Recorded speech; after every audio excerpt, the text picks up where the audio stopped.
24.6. smo prijeli operativno zaznavo, da gre za nenavadno srečevanje med državnim tožilcem, ki dela v posebni skupini, in med osebo, ki je v večjih postopkih, saj javni so tako vedeli. 26.6.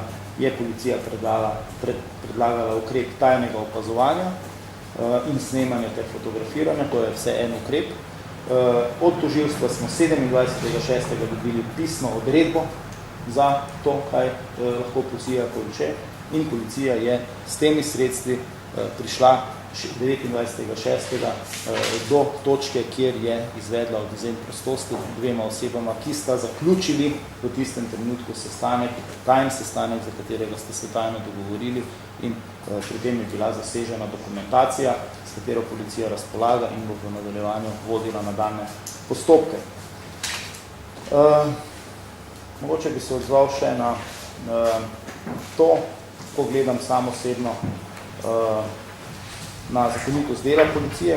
Odločno podpiram delo policije. Policisti so ravnali v skladu z zakoni, ravnali so v skladu z vsemi odločitvami, ki so jih zakonito prejeli od tistih organov, ki o tem odločajo v Republiki Sloveniji, in pričakujem, da bodo policisti tudi v bodoče se odzivali na vsako prijavo suma storitve kaznivega dejanja, še posebej kaznivih dejanj z področja gospodarskega kriminala in korupcije.